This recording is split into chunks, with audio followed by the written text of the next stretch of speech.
សួស្តីគុណស្រីសម្លាញ់រីករាយស្វាគមន៍មកកាន់ពិភពលោកមួយនេះអូសក់បាសឡើងជ្រុងតែម្ដងហើយណែសក់គេក្រាស់ល្អណាស់គេកាត់ចាំថ្ងៃហុងស៊ុយល្អណាស់ណាគឺថ្ងៃទី9ខែ9និង49នាទីព្រឹកឆ្នាំ2025ដែលជាថ្ងៃបើកដំណើរការប្រលានយន្តហោះដែលជួថ្មីផងដែរប្រលានយន្តហោះថ្មីយើងគឺយកលេខ9ជាគូលហុងស៊ុយធ្វើអ្វីៗក៏ផ្ដុតយកតាមលេខ9ផងដែរសូម្បីព្រះពុទ្ធបដិមាដ៏ធំនៅក្នុងប្រលានហ្នឹងក៏មានកម្ពស់9ម៉ែត្រហើយនិងទម្ងន់9តោនផងដែរអូនឈ្មោះកនិថាប៉ាអូនហៅថាស្រីពៅតែមិនដឹងថាអូនក្រុងតំណែងគុណពៅនេះបានយូរប៉ុណ្ណាទេហើយនេះជាប្រពន្ធសម្លាញ់មើលចោះប្រំប្រៃណាស់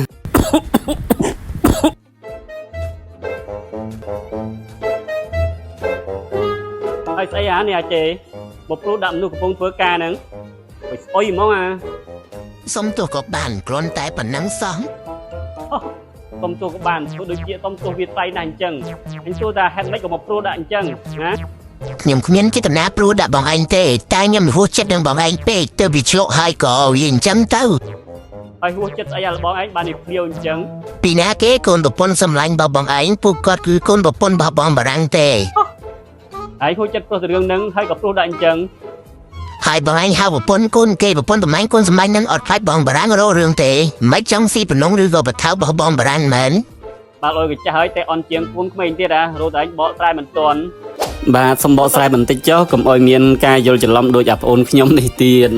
នេះទើបជាប៉ារបស់គេហើយប៉ារបស់គេជាសម្លាញ់របស់ខ្ញុំហើយគេទាំងពីរអ្នកនេះជាប្តីប្រពន្ធដូច្នេះអ្នកទាំងពីរនេះជាប្រពន្ធនិងគុណសម្លាញ់របស់ខ្ញុំមិនអញ្ចឹងហើយខ្ញុំមកនេះគឺមកអបអរថ្ងៃចេញខែហើយនឹងគួចព្រលឹងឈ្មោះពិធីគេខ្ញុំនិយាយមិនសូវបានច្បាស់ទេព្រោះអីមិនដែលមានកូននៅឡើយហើយនេះមកអស់ហើយសាច់ញាតិខាងខ្ញុំនេះមានអាម៉ាក់ជាងឡានហើយនឹងអាម៉ាក់កូនចៅចិនហើយនឹងមិត្តភក្តិជាច្រើនទៀតតែមិនបានរៀបរាប់អស់ទេហើយទម្រាំបានមកគួចព្រលឹងក្មួយមើលចុះម្នាក់ភ្នែករៀងធ្លាក់ហើយមើលសំមើបន្តិចមើលម្នាក់គួចព្រលឹងក្មួយប៉ុន្មានហ្នឹងអូអាម៉ាក់កូនចៅចិនរបស់ខ្ញុំច្រើនគួសមរបស់គេ$20ហើយអាម៉ាក់ជាងឡាននោះម៉ាន$15តែគេបាញ់តាមកង់ទេហើយខ្ញុំ70000ដែរចុះចម្លែកដែរគ្នា3នាក់គួចដៃខុសគ្នាទាំង3នាក់នឹងហើយសូមជូនពរក្មួយឲ្យមានសុខភាពល្អមានភាពឆ្លាតវៃហើយស្លូតបួតរៀបសារកំឡូឡាធ្វើបាបឪពុកម្ដាយពេលយប់រាត្រីពេកសម្រាប់បងប្អូនមិត្តភក្តិមកចូលរួមមើលទៅច្រើនគួរសមដែរនេះហើយថាម្នាក់គឺបានដល់ហើយកាយវិការមើលចុះបងអីអាដាមប្អូនអុកញ៉ាគេនេះឆ្កាដៃឆ្កាជើងដូចនៅរលឹកគ្នាខ្លាំងណាស់អញ្ចឹងងាកមកម្ហូបទទួលភ្ញៀវវិញណាដឹងស្អីខ្លះចម្រោះច្រើនមុខដល់ហើយមានតាំងពីសាច់គោអាំងត្រីពងត្រីអាំងញោមភ្លាស្អីខ្លះទៀតនេះពិសេសនោះនេះមាននឹងខ្យងអាំងទៀតអេមរបស់គេហើយមើលទៅម្នាក់ដូចជាចិត្តបានចេះជួយគ្នាដល់ហើយខ្លះអាំងខ្លះឆា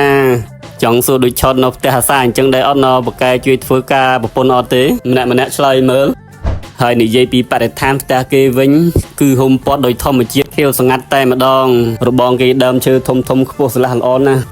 ហើយសម្រាប់ទីតាំងដែលខ្ញុំមកនេះគឺនៅម្ដុំភ្នំជីសូក្នុងខេត្តតាកែវដែលមានចម្ងាយប្រមាណជា50គីឡូម៉ែត្រជាងពីភ្នំពេញមកឈរពីមុខផ្ទះគេនេះទៅគឺអាចមើលឃើញភ្នំជីសូនៅខាងនោះពេលត្រឡប់មកវិញក៏នាំគ្នាឆ្លៀតចូលលេងជាងភ្នំជីសូបន្តិចទៅជាវេលាល្ងាចគឺថាមេតិចហើយខ្យល់អាកាសហ្នឹងក៏ត្រជាក់ល្អស្រួលអ្នកមកកំសាន្តក៏មានច្រើនគួរសមផងដែរហើយក៏បានជួយឆ្លៀតថតរូបអោយក្រុមក្មេងតូចតែមុខចាស់អស់ហើយតែម្នាក់នៅធ្វើខ្ញងធ្វើខ្ជូតស្ទាយដល់ហើយម្នាក់តោះលេងឲ្យអស់ស្ទាយទៅធីមយើងមិនមែនសូវងាយបានមកណា